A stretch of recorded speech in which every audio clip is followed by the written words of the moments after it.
Guys ഞങ്ങളെ weekend എന്ന് പറഞ്ഞാൽ ഇതാണ്. ഇത് കണ്ടോ, ഫിഷ് പൊള്ളിച്ചത്, വേറെ ഫിഷ് പൊള്ളിച്ചത്. ഇത് ഫിലിപ്പീൻസിൻ്റെ ഒരു ഡിഷാണ്. അവരുണ്ടാക്കിയപ്പോൾ ഞങ്ങൾക്ക് തന്നാണ് ബുലാലോ എന്ന് പറഞ്ഞിട്ട് ബീഫിൻ്റെ ഒരു സംഭവം. ഇതിക്ക് റൈസ്, പൊറാട്ട, മാഷിൻ്റെ കാല് മാറ്റിയാൽ വാ ഇരുന്നോ, താഴ്ത്തിരുന്നോ.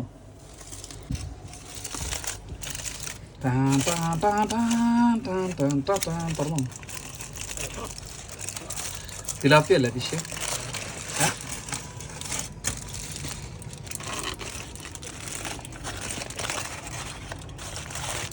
ഇതുണ്ടാക്കിയ നമ്മളെ മാസ്റ്റർ ഷെഫ് ആട്ടോ, ശ്രീകാന്ത്. വാവ്,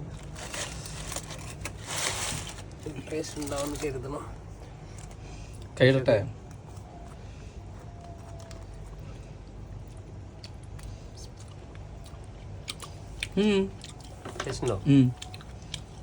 വാ തുടങ്ങല്ലേ മശരിക്ക് താഴത്ത്.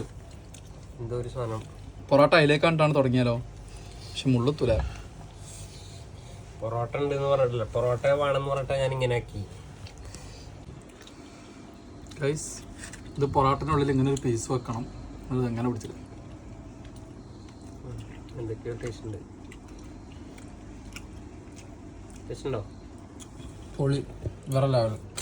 കടന്നിറങ്ങുമ്പോ ഞാൻ എന്നോട് പറഞ്ഞു കൊടുക്ക്. ശരിയായില്ല. ഞാൻ ഫുഡ് ശരിയാവാത്തൊന്നും പറയില്ല. മാഷ് എന്നിട്ട് എന്താ പറഞ്ഞത്? ഉണക്കമീൻ വറുത്തിട്ട്. ഗൈസ് ഞങ്ങളെ വീക്കെൻഡ് എന്ന് പറഞ്ഞാൽ ഇതൊക്കെ തന്നെയാണ് വൈബ്. കണ്ടോ, ഇനിയും ഉണ്ട് തിന്നാൻ. തിന്നുക, ഉണ്ടാക്കുക, തിന്നുക. ഇതാണ് വീക്കെൻഡ് ഇവിടുത്തെ. സൂപ്പറാണ്. ഇനി പൊറാട്ട ഉണ്ട് പിടിച്ചിട്ടൊരു പിടുത്തം. അപ്പം ശരി ഗൈസ്, ഇത് തീർത്തിട്ട് വരാം. ഉള്ള സ്ഥലത്ത് എല്ലാവരും കൂടെ ഒരു ഇതിലിരുന്നിട്ടുണ്ട്. അപ്പം ശരി, ഗുഡ് നൈറ്റ്, ഹാപ്പി വീക്കെൻഡ്.